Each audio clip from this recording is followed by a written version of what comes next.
ನಮಃ ಶಿವಾಯ. ಏನಂದರೆ ನಾನು ಬರೆದಿದ್ನಲ್ವ, ಬ್ಯೂಟಿಫುಲ್, ಕಲರ್ಫುಲ್, ವಂಡರ್ಫುಲ್, ಸುಂದರವಾಗಿ ಹುಟ್ಟಿ ಬಣ್ಣಗಳಲ್ಲಿ ಬೆರೆತು ಅದ್ಭುತವಾಗಿ ಕಾಣಿಸೋದೇ ಒಂದು ಜೀವನ ಅನ್ನೋದು.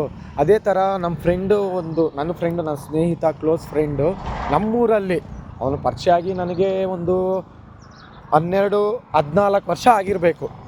14 ವರ್ಷನೂ ಇಲ್ಲ, 13-14 ವರ್ಷ ಆಗಿರಬೇಕು. ಹೆಸರು ಬಂದು ಶಶಿಕುಮಾರ್ ಅಂದ್ಬಿಟ್ಟು, ಆಯಿತಾ. ಅವನು ಅಷ್ಟೇ ಸಿನಿಮಾ ಪ್ರೇಮಿ, ತುಂಬ ಸಿನಿಮಾ ಪ್ರೇಮಿ ಅವನು. ಹಳೆ ಸಿನಿಮಾಗಳು ಮತ್ತು ಏನು ಬರವಣಿಗೆಗಳು, ಹಾಡಿನ ಬರವಣಿಗೆಗಳು ತುಂಬ ಜ್ಞಾಪಕ ಇಟ್ಕೊಂಡಿರ್ತಾನೆ ಅವನು. ಅದಕ್ಕೆ ಅವನು ನನಗೆ ತುಂಬ ಇಷ್ಟ ಆಗಿದ್ದು, ನನ್ನ ಸ್ನೇಹಿತ ಆಗ್ತ ಅವನು. ಓಕೆನಾ.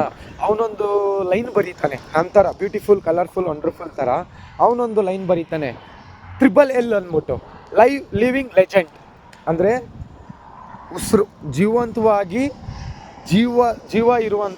ಜೀವಂತವಾಗಿರುವ ಒಬ್ಬ ಲೆಜೆಂಡ್. ಅಂದರೆ ಎಲ್ಲದಕ್ಕೂ ಮೀರಿತ್ತು, ಭಗವಂತನಿಗಿಂತ ಸ್ವಲ್ಪ ಕೆಳಗಡೆ, ಭಗವಂತನಿಗಿಂತ ಅಲ್ಲ, ಲೆಜೆಂಡ್ ಅಂದರೆ ಎಲ್ಲನೂ ತಿಳಿದವನು, ಎಲ್ಲರೂ ನಗಿಸಿ ಹೊರಟವನು, ಎಲ್ಲವನ್ನು ಪಡೆದು, ಎಲ್ಲವನ್ನು ಕಲಿತು, ಎಲ್ಲವನ್ನು ನೋಡಿಸಿ, ಏನೂ ಬೇಡ ಅಂತ ಬಿಟ್ಟು ಹೋಗೋರೆ ಲೆಜೆಂಡ್ಸ್.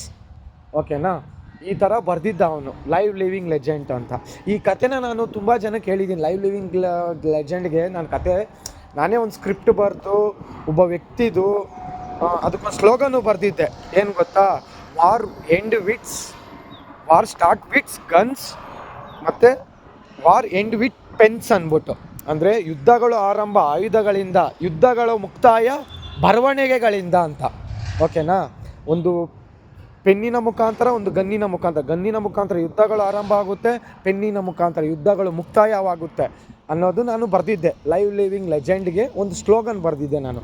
ಓಕೆನಾ. ಈ ಕಥೆನ ನಾನು ಮುಂದೆ ಹೋಗ್ತಾ ಹೇಳ್ತೀನಿ. ಇವಾಗ ನಿಮಗೆ ಕಂಟೆಂಟು ನಿಮಗೆ ಗೊತ್ತಿರಲಿ ಅಂದ್ಬಿಟ್ಟು ನಾನು ನಿಮಗೆ ತಿಳಿಸ್ತಾ ಇದ್ದೀನಿ ಅಷ್ಟೇ.